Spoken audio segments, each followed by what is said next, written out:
l'entretien du Marquis. Bonjour à tous. Anne-Claire Coudray, Caroline Roux, Léa Salamé, comment elles sont devenues les reines du PAF? Avant de traiter cette information, je voulais remercier tous ceux qui contribuent à l'amélioration de cette chaîne, qui me permettent de vivre. Merci Chantal Rianne, merci Catherine Michon pour vos dons, pour vos super thanks. Et puis vous avez été très nombreux à réagir à ma dernière vidéo. Oui, on ne pouvait pas rester insensible aux caprices architecturaux de Brigitte Macron. Ce fut un festival d'humour, mais celui qui remporte la palme sur Twitter, c'est Maître Collard qui s'est fendu d'un tweet hilarant. Notre-Dame, Brigitte Macron, pour qui sonne le gland? Alors évidemment, il a fait un jeu de mots entre glas, la cloche mortuaire, et gland. Évidemment, quand on évoque Brigitte Macron, cela résonne à nos esprits.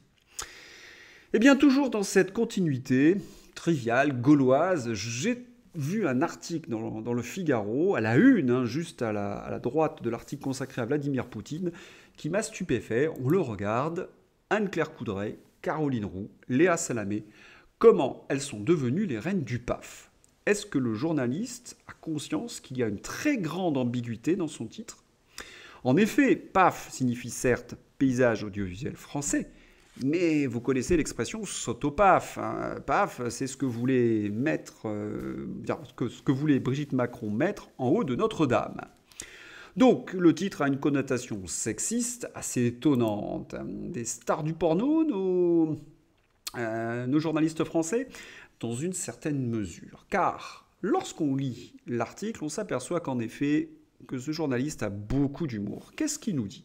Il nous dit que Macron en avait assez d'être agressé par les questions viriles des hommes. Donc, il a recherché des femmes pour être interrogé. Manifestement, elles le caressent mieux dans le sens du poil. Et puis, il nous explique que sa préférée, c'est Caroline Roux. Caroline Roux est la préférée de notre ami Emmanuel Macron. Pourtant, Coudray et Léa Salamé n'ont pas démérité dans le fait de lécher les bottes du pouvoir. Et là, on se dit qu'il y a quelque chose qui ne va pas. Comment se fait-il que le président de la République puisse choisir les personnes qui l'interrogent? Parce que dans une démocratie, ce n'est pas le président qui choisit les journalistes, sauf si évidemment il y a un conflit entre les deux. Mais ce sont les chaînes de télévision qui interrogent et qui présentent leurs présentateurs vedettes. C'est comme ça que ça doit se passer dans une démocratie.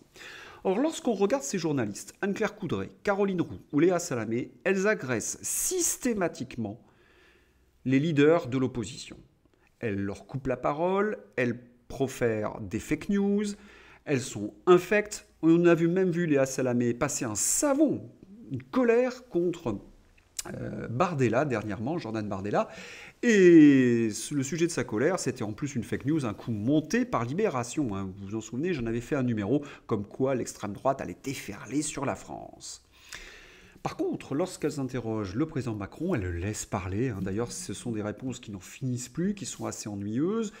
Elles ne reprennent jamais ses mensonges, elles ne reprennent jamais les incohérences et jamais elles ne parlent des échecs d'Emmanuel Macron. À tel point d'ailleurs que nous soupçonnons que les questions ont été données à l'Élysée. Alors, quand je dis que nous soupçonnons, nous en sommes sûrs depuis que Marlène Schiappa a vendu la bêche devant Bartichou. Regardez, c'est édifiant. Marlène Schiappa retient quand même cette tribune. Est-ce que, si c'était à refaire, dans le fond...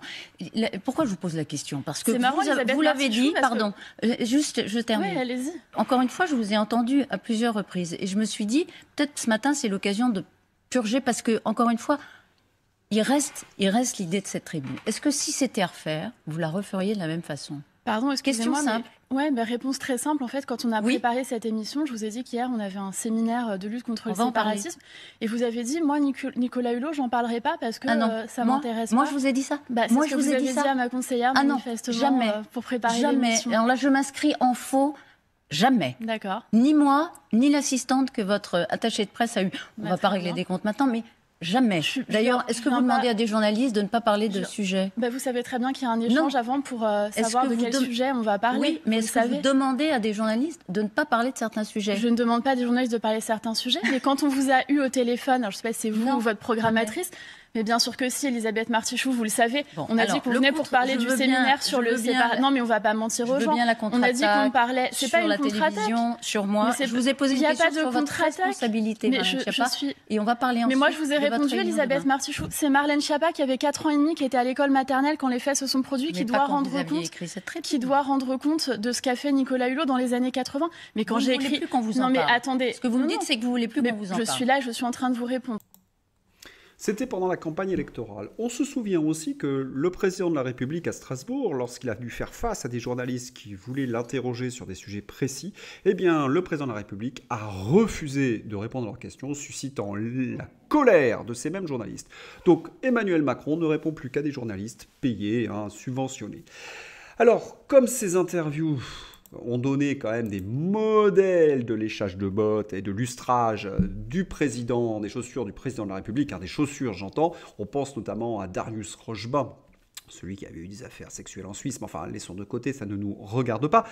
Darius Rochebin, pendant la campagne électorale, avait expliqué que Macron était un génie de la finance, qu'il avait vaincu le chômage, que la France était revenue aux 30 Glorieuses. Bon, il avait tellement joué au grand léchant mou que c'en était même gênant. Le président Macron avait été gêné, donc il préférait des femmes qui le caressaient dans le sens du poil, avec un peu plus de tact, on va dire. Alors, comme ces interviews sont tellement truquées, il faut que la presse fasse croire qu'en fin de compte, nous avons affaire à de vrais journalistes. Regardez par exemple, suite à Anne-Claire Coudray, Emmanuel Macron aurait été agacé par une question parce Anne-Claire Coudray l'aurait interrogé sur McKinsey. C'est là où on se dit on a affaire à des fausses polémiques.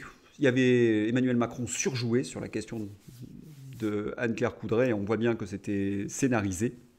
Mais surtout, que cette journaliste puisse poser une question sur McKinsey alors que cela fait la une des journaux et que le président en serait agacé, c'est une très grande maladresse en fin de compte, puisqu'on a bien compris que la journaliste avait expliqué au président qu'elle avait posé la question et que le président surjouait comme s'il y avait un véritable dialogue.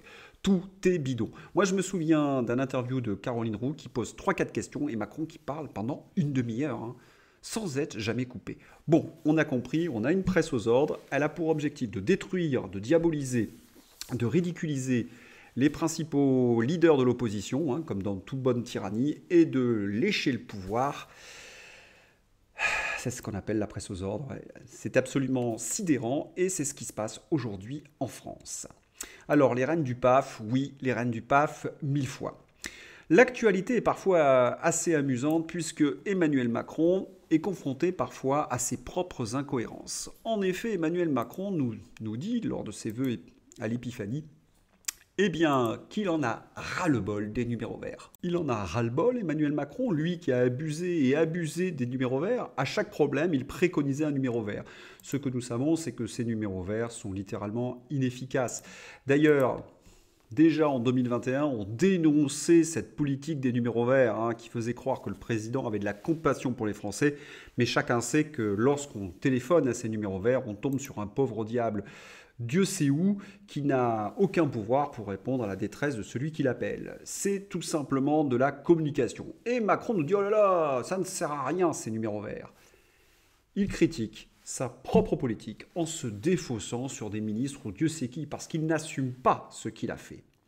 Alors, puisque les numéros verts ne servent à rien, que veut Emmanuel Macron? Il veut qu'on traite le problème des boulangers et des restaurateurs avec humanité. Et que fait-il? Eh bien, il crée un numéro, alors pas vert, un numéro gris, un numéro jaune, au sein des préfectures. Il a dit oui, les préfectures, il y a des gens qui sont compétents, ils vont pouvoir répondre aux questions des restaurateurs et des boulangers. Mais de qui se moque-t-il? Parce que les fonctionnaires des préfectures ne pourront pas répondre à la détresse. Que peuvent-ils faire? Ils ne vont pas donner de leur propre argent aux boulangers ou aux restaurateurs. Ils vont donc essuyer la colère de ces gens. Emmanuel Macron se défausse encore une fois sur les préfectures. Il n'assume jamais sa politique.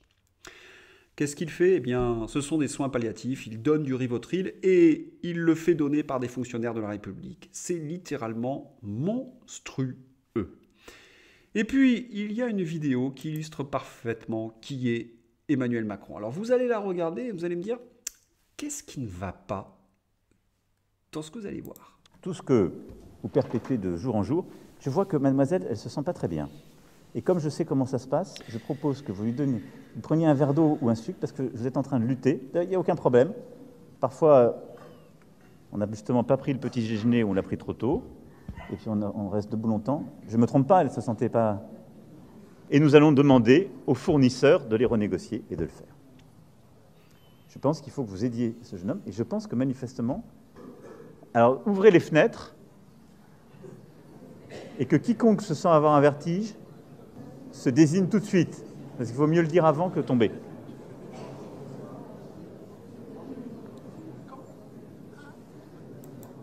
Oui, il y a des gens qui font des malaises lorsqu'ils sont face à Emmanuel Macron. Non, c'est pas parce qu'ils sont en face de l'antéchrist, pas du tout. C'est qu'il fait très chaud. On a des témoignages. D'ailleurs, Emmanuel Macron est obligé de se désaltérer et demander qu'on ouvre les fenêtres. L'Élysée était surchauffé. C'est ce même président qui a demandé aux Français de se chauffer à 19 degrés et qui surchauffe ses propres salons. C'est le cynisme d'Emmanuel Macron. On a quelqu'un qui est littéralement monstrueux et qui est tout le temps attrapé dans sa monstruosité. Est-ce que vous avez un journaliste genre Coudray, Salamé qui viennent dénoncer ces faits? Non, elles sont là évidemment. Elles sont payées pour faire en sorte que le narratif de l'Élysée se déroule sans anicroche. Alors, on résume un petit peu la politique d'Emmanuel Macron depuis 6 ans. Et j'ai envie de dire depuis François Hollande. Puisque l'Europe a pris entièrement le pouvoir, eh bien nous avons des chefs d'État qui ne sont plus que des guignols, ils sont là pour accompagner toutes les décisions qui ont été prises à Bruxelles. Alors ils ont toujours les mêmes armes. Lorsqu'il y a une décision bruxelloise qui détruit un service public ou qui met à mal les Français, ils utilisent le numéro vert, c'est le fameux compassionnel, on pense à vous. Et puis aussi, on débloque des budgets pour faire ce qu'on appelle le traitement social, d'aide à quelque chose. C'est juste détruire gentiment la chose pour que les gens qui souffrent n'apparaissent plus dans les médias, qu'on oublie un petit peu leur misère. Vous avez remarqué par exemple que pour l'hôpital, c'est tous les 6 mois qu'ils nous sortent un plan et d'aide à l'hôpital, puisque ils prennent des décisions de fermeture des lits, ils enlèvent des budgets, donc ils mettent les personnels soignants dans une situation très compliquée, et puis tous les 6 mois, ils recommencent leur même cinéma. Et lorsque des syndicalistes sortent ou des gens qui s'opposent, eh bien ils ont les journalistes aux ordres pour dénigrer les opposants, pour les diaboliser, pour les ridiculiser, et pour faire en sorte qu'ils ne soient pas entendus par le plus grand nombre. Et quand c'est trop fort, eh bien ils essaient de trouver des boucs émissaires, les antivax ou Total Energy, ils essaient toujours de se défausser de leurs responsabilités sur quelqu'un d'autre. Et ce cirque dure depuis 6 ans. Est-ce qu'on va accepter cela longtemps ? Nous avons une très bonne illustration d'ailleurs avec la crise du Covid, puisque nous avons appris par l'IGAS qu'ils avaient très mal géré le début de la crise sanitaire. Nous avons d'ailleurs le rapport qui le montre, le rapport secret qui étrit la gestion de crise du ministère de la Santé. Qu'il soit incompétent, ce n'est pas vraiment une nouvelle, cela vient juste conforter ce que nous savions déjà. Le seul ennui, c'est que cela continue. François Braun est passé à la télévision nous expliquer qu'il y avait des pénuries de médicaments. Écoutez-le et vous verrez qu'il utilise toujours la technique d'Emmanuel Macron. Ce n'est pas de sa faute. Le problème, c'est qu'il y a une augmentation de 13% de la consommation de paracétamol, avec tous ces phénomènes grippaux, qui n'a pas été anticipé par les industriels. Ils réagissent, nous sommes entre guillemets sur leur dos, si je peux m'exprimer ainsi, ils font tourner leur chaîne 24 heures sur 24. Nous avons du paracétamol, mais pas toutes les formes. Donc le retour à la normale, pour répondre à la question que je vous posais, on ne sait pas. Sur le paracétamol, les industriels me disent que ça va être très vite. Mais il y a le retour à la normale dans les stocks et il y a le retour à la normale dans les pharmacies, qui sont là aussi des choses différentes. Moi, je sais que les pharmaciens, et je les en remercie, passent un temps phénoménal à trouver des médicaments, à trouver des boîtes. Pourtant, on me dit qu'il y a des stocks. Donc nous sommes en train de regarder très près cette différence entre les stocks et la pharmacie. Ça me préoccupe, mais bien sûr. Et l'amoxicilline, qui est quand même un antibiotique fondamental pour soigner les enfants, là encore, on n'arrive pas à en trouver. À quand le retour à la normale ? Moxicilline, 2 mois pour être vraiment tranquille et avoir nos stocks qui sont reconstitués. Donc on va passer l'hiver sans amoxicilline. Non, avec peu d'amoxicilline. Nous en avons. Je viens d'autoriser la fabrication d'amoxicilline en France. Toujours la même technique. Amoxicilline, Doliprane, pénurie, eh bien c'est la faute des fabricants. Ce n'est pas la faute du ministère de la Santé. Pourtant, quand il y a des épidémies, c'est au ministère de la Santé, en effet, d'envoyer des indications aux fabricants, d'essayer de faire des stocks, etc. Non, ils ne gèrent plus rien. Ils ne font plus que la communication et lorsqu'ils ont un problème, ils se défaussent sur les industriels. Mais ils disent une chose assez intéressante en fin de compte. Ils nous expliquent que c'est les industriels qui gèrent la crise. Ils n'ont pas tort, hein. Ces industriels, c'est le World Economic Forum, ce sont eux qui ont véritablement le pouvoir. Merci pour cet aveu, François Braun. Le seul ennui, c'est que le monde de la santé vit une crise sans précédent. Les médecins ont défilé. Ave Bronus, ceux qui vont mourir te saluent. Des milliers de médecins manifestent à Paris. Alors, est-ce qu'ils ont raison de manifester? Oui, parce qu'à 25 € la consultation, ils sont les plus mal payés quasiment de l'OCDE. Ce n'est pas normal que les médecins n'aient pas vu l'augmentation de leurs tarifs. Alors, certains me diront, oui, mais ils sont en train de payer la collaboration avec Emmanuel Macron, comme les restaurateurs, bien évidemment. Il est vrai qu'ils n'ont pas manifesté pendant 2 ans parce qu'ils avaient la vaccination qui leur rapportait beaucoup d'argent. Maintenant qu'ils n'ont plus la vaccination, eh bien le roi est nu, ils sont en pleine souffrance. Il n'en reste pas moins, même si l'histoire est ironique, que leurs revendications sont légitimes. Si nous voulons sauver les médecins, il faudra absolument augmenter les tarifs. Aujourd'hui, en province, il y a des déserts médicaux. Je pense notamment là où habite ma mère. Elle est obligée à 86 ans de faire 40 km pour trouver un médecin. C'est inadmissible. Autrefois, il y avait 6 médecins juste à côté de son petit patelin. Voilà, c'est tout. Il faut faire quelque chose pour la France et certainement pas des François Braun qui trouveront les solutions. Et ce n'est pas Emmanuel Macron qui est responsable de cela qui pourra trouver une solution. Il faudra absolument à un moment donné que nous prenions les choses en main. Sans transition, nous allons passer maintenant à la page Ukraine. Alors on va commencer par quelque chose de drôle, un tweet de Laurent Alexandre. On va le regarder, il vaut son pesant de cacahuètes. Emmanuel Macron vient de décider de livrer des tanks à l'Ukraine. Qu'en pensez-vous? Nécessaire pour terrasser la dictature poutinienne et protéger nos frères ukrainiens dangereux? Il vaut mieux écouter les extrémistes pro-russes, Philippot, Dupont-Aignan, l'UPR d'Asselineau. Les internautes devaient donc se prononcer. 83% des internautes ont dit « Attention, c'est dangereux ». Ce qui est très intéressant avec Laurent Alexandre, c'est qu'il montre, comme nos journalistes Coudray, Salamé et compagnie, eh bien qu'ils orientent les questions. Parce que normalement, terrasser la dictature, on a envie de dire « Bah oui, on voudrait terrasser la dictature ». Et puis, les horribles extrémistes, Le seul ennui, c'est que les gens ne sont pas dupes. On sait que les extrémistes, ce sont les Ukrainiens. Et que ceux qui ont raison, eh bien, c'est évidemment la presse de réinformation avec ses leaders patriotes, bien sûr. Et les internautes ne sont pas laissés avoir de cette question très orientée. Laurent Alexandre en a été pour son grade. Et puis, c'est Jacques Sapir qui explique toute la crise. En fait, Emmanuel Macron a réussi le tour de force de remplacer du gaz de gazoduc russe par du GNL russe, prix plus 40%. Payer plus cher pour le même service, c'est un génie. Nous le savons depuis le début. Il dépense de l'argent. Ce génie de la finance est en train de nous ruiner. À croire qu'il est un actionnaire de Gazprom. Très drôle, Jacques Sapir. Et puis, je vous avais dit en ouverture que le Figaro avait ouvert en quelque sorte sur la fuite de Vladimir Poutine, qui demande un cessez-le-feu parce que son armée est à l'agonie. Mais qu'est-ce que c'est ce titre ? Il y a 3 jours, le Figaro titrait que Vladimir Poutine était en effet à l'agonie, il allait mourir d'un cancer. D'où venait la source? Et évidemment la propagande kievienne. C'était un tel élément de propagande que le Figaro a été obligé de corriger et de reconnaître par la bouche d'un ministre Colonna que ce n'était qu'un élément de propagande, qu'il n'avait pas d'information. Ils sont obligés de se contredire d'un jour sur l'autre sur les informations qu'ils fournissent à leurs lecteurs. C'est une véritable honte. Alors, on va revenir sur la vraie information. Pourquoi il y a un cessez-le-feu ? Eh bien, le patriarche de l'Église orthodoxe appelle à une trêve en Ukraine pour les célébrations du Noël orthodoxe. J'en profite pour souhaiter un joyeux Noël à tous mes frères chrétiens orthodoxes. Et puis, entre ce 6 janvier, pour nous catholiques, ça a une signification un peu particulière parce que nous enterrons un grand pape, Benoît XVI, qui a été un très grand théologien et qui avait travaillé à la réconciliation entre l'Église orthodoxe et l'Église catholique. Et le fait que son enterrement ait lieu le jour du Noël orthodoxe, c'est un très beau signe. Vous savez aussi que Benoît XVI a refusé que Joe Biden assiste à ses funérailles. D'ailleurs, ça explique peut-être une partie de la froideur des funérailles qui ont eu lieu. Alors, on sait très bien que lorsqu'il y a un conflit, il y a des trêves de Noël. Si vous avez eu des grands-parents comme moi, ou peut-être des arrière-grands-parents, en fonction de votre âge, qui ont fait la guerre de 14, ils vous ont tous raconté qu'il y avait des trêves entre les Allemands et les Français dans les tranchées entre 1914 et 1918. Donc, quelque chose d'assez normal dans une civilisation occidentale.